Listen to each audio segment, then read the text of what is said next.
A very good morning to all of you. In today's lecture, we will try to understand what artificial intelligence is and what are some of the applications where artificial intelligence is being used. And after this lecture, definitely you will be able to understand the definition of artificial intelligence. You will be able to understand the different faculties involved with intelligent behavior. You will be able to examine the different ways of approaching artificial intelligence, and definitely you have a fair idea of the types of the problems that can be currently solved by computers and those that are as yet beyond its ability. Okay, and coming to this, the word artificial intelligence, there are two ideas in the definition. The one is the word artificial, and the second is the word intelligence. So coming to what is artificial. So artificial is something that is made by human skill, or that is produced by humans as opposed to natural. So anything that is made by human skill or that is produced by humans is called as artificial. So this is the dictionary meaning of artificial. We have seen this artificial vanilla flavoring, that is one of the example of this artificial.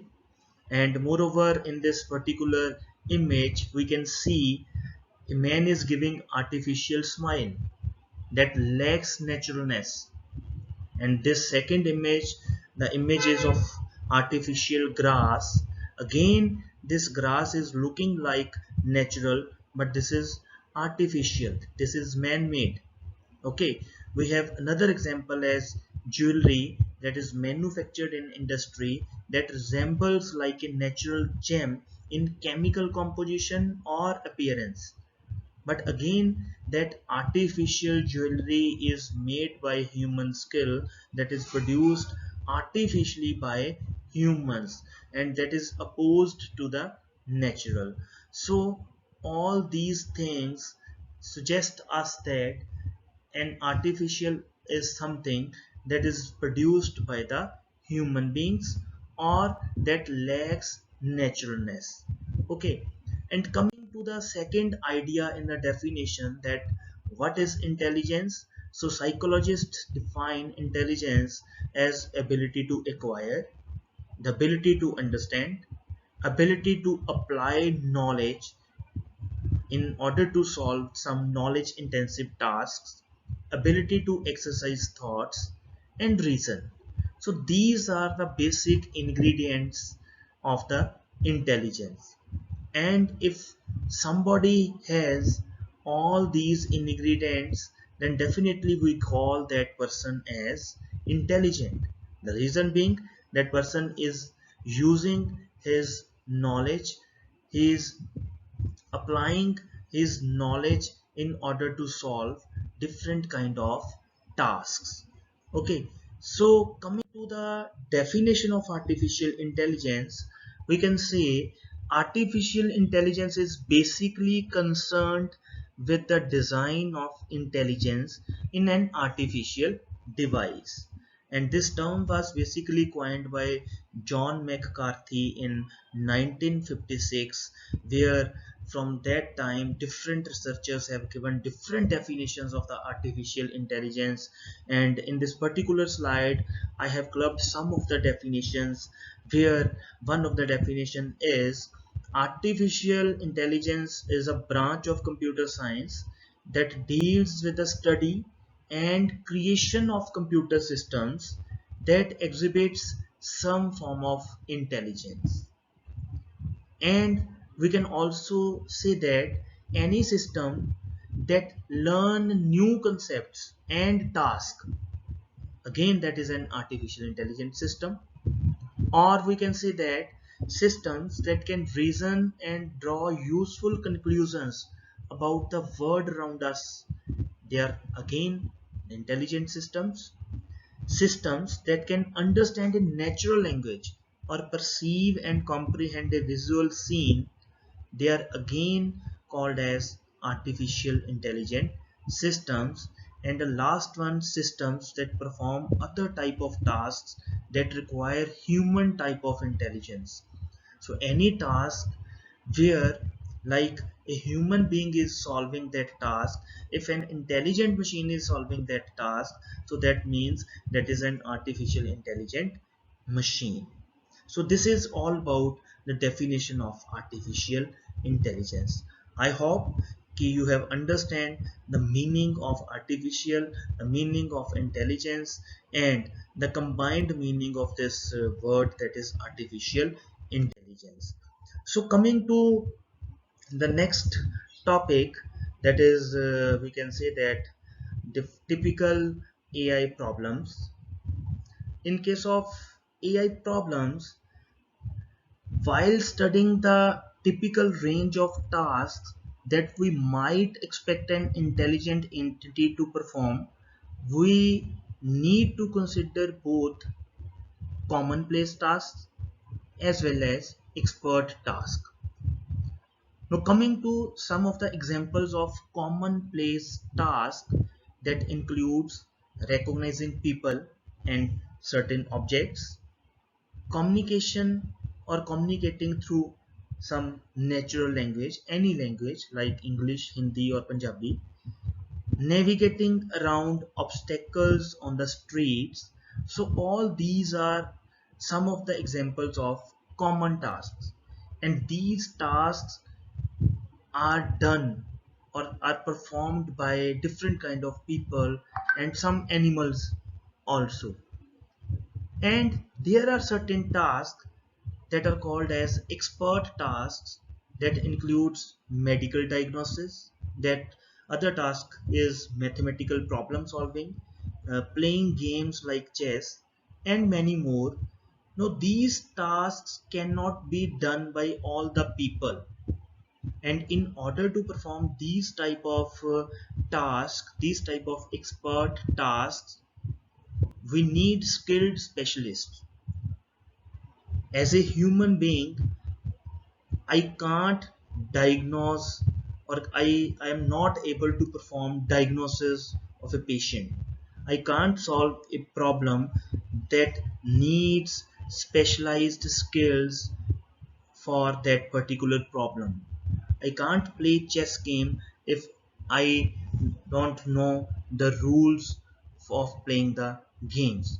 So we can categorize AI problems into two type of tasks. One is, there are certain tasks that are routinely performed by the people, and there are some tasks that are performed by some skilled people.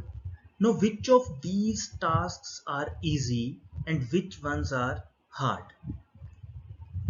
We can clearly see the tasks of the first type are easy for humans to perform. The second range of tasks requires skill development or intelligence, and some specialists can perform them well. However, when we look at what computer systems have been able to achieve to date, we see that their achievements include performing sophisticated tasks like medical diagnosis, performing symbolic integration, proving theorems, and playing chess. So from this, we can conclude that there are certain problems where human intelligence is not, we can say that up to the mark, or there are certain tasks where human feels that he is not able to perform that task routinely or without any, we can say that without any labor intensive task. Okay, so from here we can see that a soft or weak AI is something where we can use some software to accomplish a specific problem solving task. One of the example of this soft or weak AI is the Deep Blue program. This is basically a chess program where we can use this type of program in order to play a chess game. So these are the two approaches of AI. The next slide is related to the mapping of human brain into machine. So in this particular slide we can see in AI what we are doing is we are doing a mapping of human brain into an artificial intelligent machine, and how this mapping is being done, that we will see in the later on slides on in the next lectures. So coming to the goals of AI, goals of AI is, so what aim we uh, take while developing AI systems. So while developing AI systems, we have four major goals. The first one is we develop systems that think like humans. Then is we develop systems that think rationally. Then we develop systems that act like humans, or last is the systems that act rationally.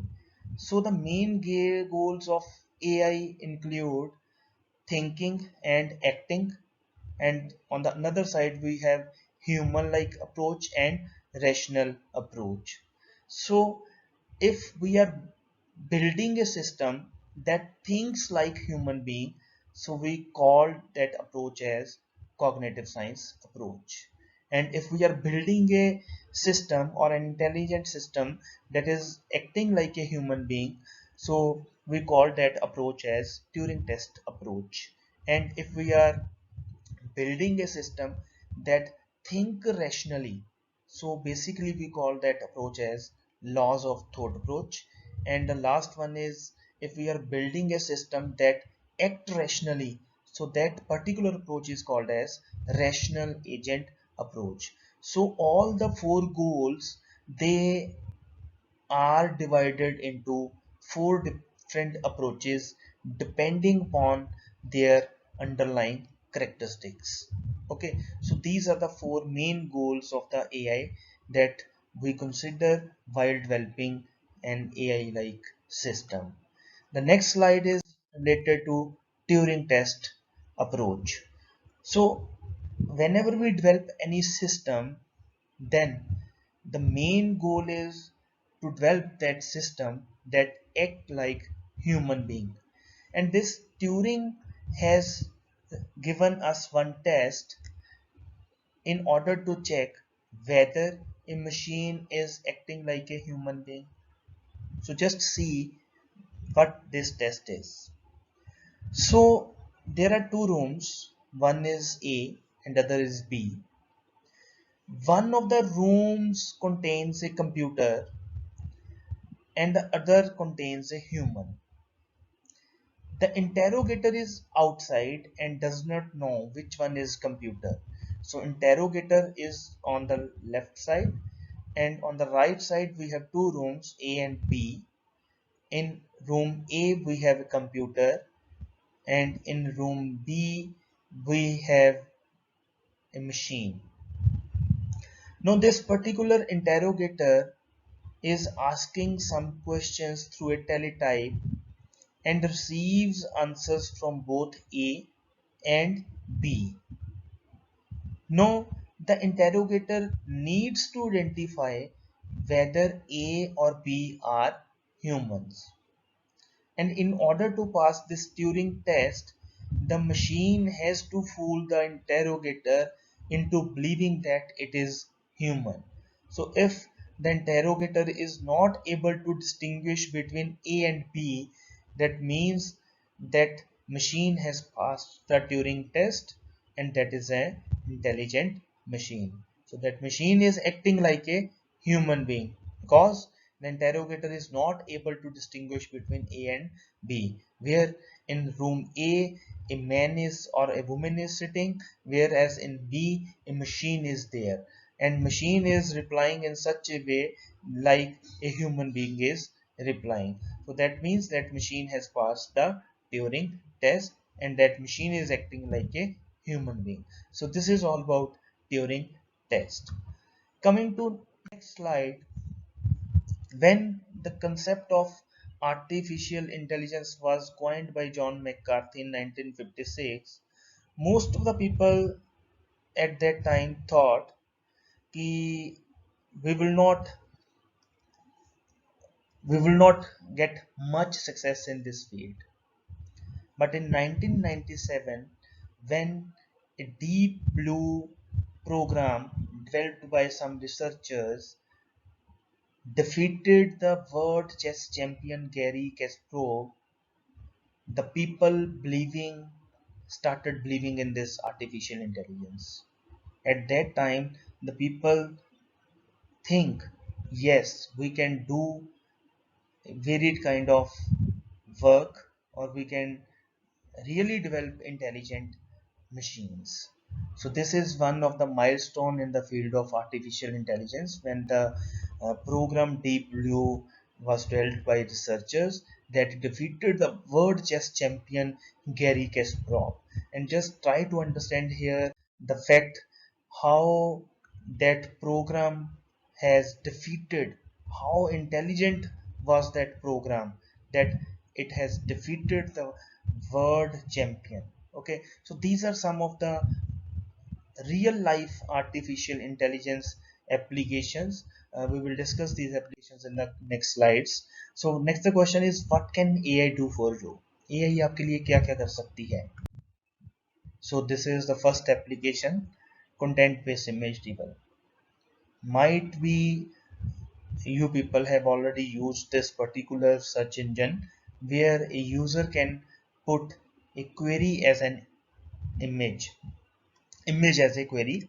And what the system is doing, the system is using artificial intelligence in order to bring the results from the database related to this particular image. So just see, we are not putting any text as a query in the text box. What we are doing is, we are just giving the image in order to find the related images. So this is one of the application where AI is being used.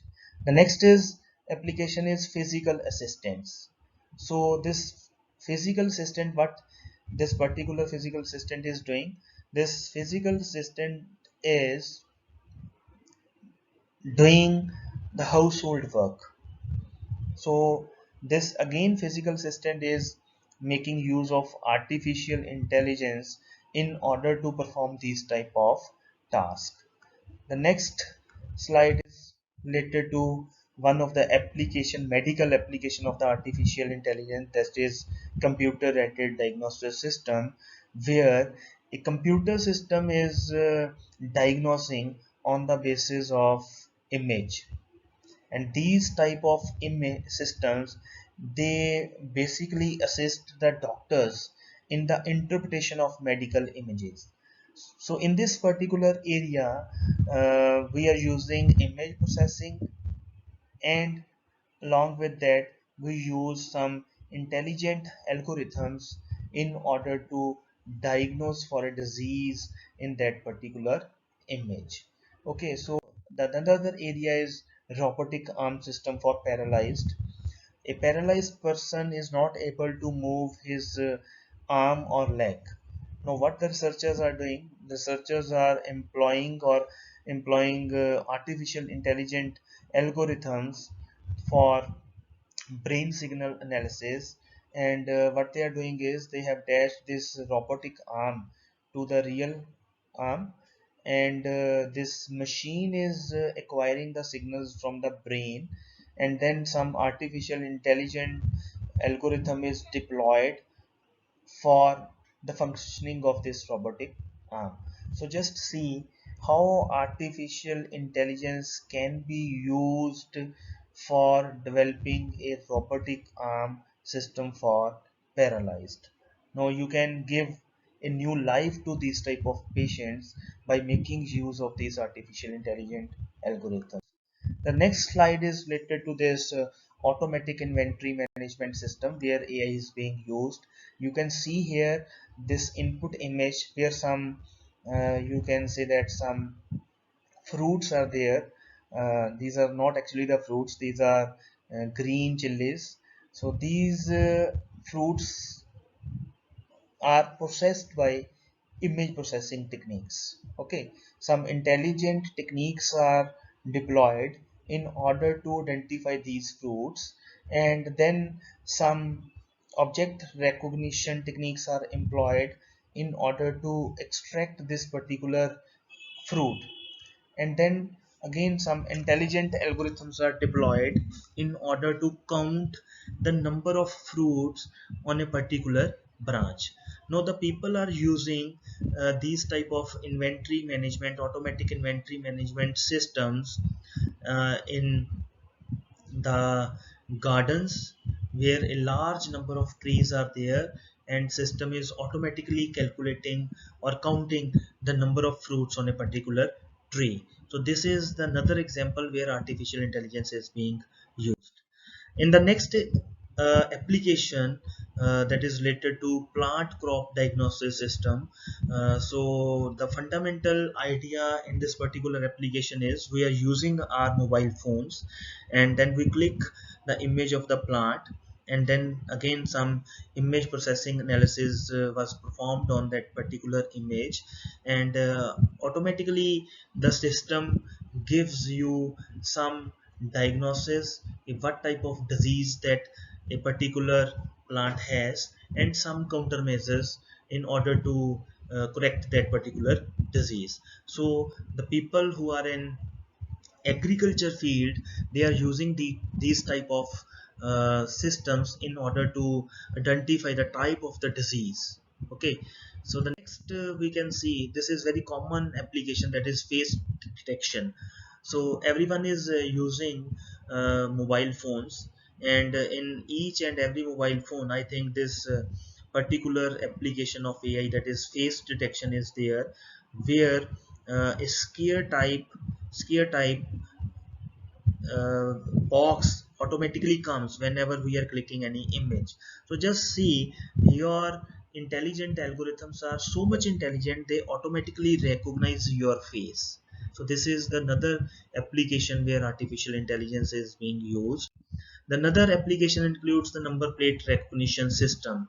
So I think on all the toll barriers, when you go to certain city, there are toll barriers on the way, and on that toll barriers, automatic number plate recognition systems are there. The person sitting at that particular toll barrier is not manually entering the number plate number plate the number written on the number plate.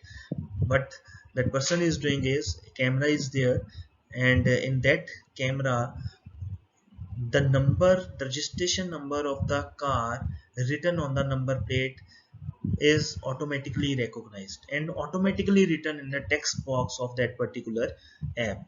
So again, this type of task requires some intelligent algorithms in order to identify the number written on the number plate. So we can call this an artificial intelligent system. The next is the machine translation. So again, this is very commonly used application. We have a Google app also for this machine translation. That is, suppose we have some text written in some language and we want to convert that text into some another language. Suppose one text is there in English language and I want to convert that text into Hindi or Punjabi language, then we can use this system, that machine translation system, in order to convert a text written into one language into another language. So again, this machine translation system is using certain AI algorithms, and again we can call this particular application as AI application. So one of the hot research topic, that is self-driving cars.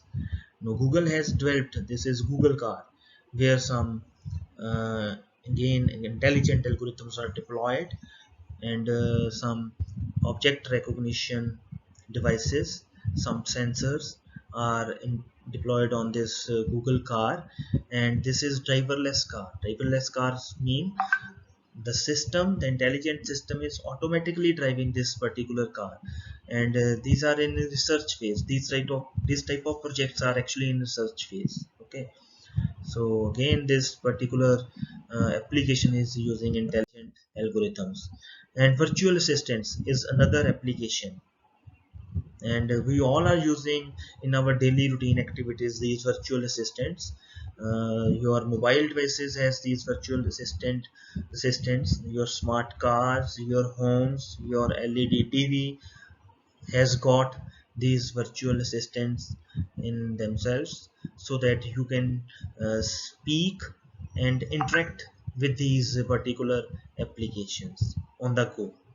Okay, and we have many more applications, all the search engines, speech recognition systems, hand recognition systems, information extraction, spelling correction, social network analysis, robotic surgery. So all these are the examples or application areas where artificial intelligence is being used, and we can say that this is basically an era of artificial intelligence. Every product has got certain kind of intelligence in itself, and coming to the findings of these slides, we can conclude that systems have been built for all of the above problems. We have seen number of problems where the successfully systems have been developed, but they all are still far from perfect. We have not got 100% accuracy in each and every system. They tend to break down when the input and environment are noisy and unstructured. So when there is a noise in the environment or unstructured environment is there, then definitely these type of systems break down. So we have to work hard in order to achieve good accuracy, so that we can say that an artificial intelligence system is working like or acting like human being. So we have to work hard in order to achieve this goal. Okay, so last slide is what can AI systems not do yet. So in the previous slides we have seen that what type of applications and what type of applications AI is being used, but there are certain tasks where AI is being not used. These tasks includes understanding natural language robustly, that includes reading and understanding articles in a newspaper. So none of the system is there that is able to read and completely understand the article written anywhere. So we don't have these type of systems. We don't have the systems that completely surf the web. We don't have the systems where an artificial intelligence system is interpreting an arbitrary visual scene. We don't have systems where an intelligent system is learning a natural language. Okay, and we don't have systems where true autonomy and intelligence is being exhibited by the systems. So we can conclude that we don't have systems where an intelligent machine is completely replicating or superseding the human being. This is very true that we are using artificial intelligence systems for performing different type of activities, but definitely these type of systems, they work in a particular domain. We don't have systems that work for all type of domains, for generic domains. We have systems, those intelligence systems work in a narrow domain. We can say that they work in a narrow domain. Okay, we can't have systems that work generically. Okay, so this is all about artificial intelligence and its applications. I hope and you have cleared certain concepts related to artificial intelligence and some of the applications where artificial intelligence is being used. Thank you very much.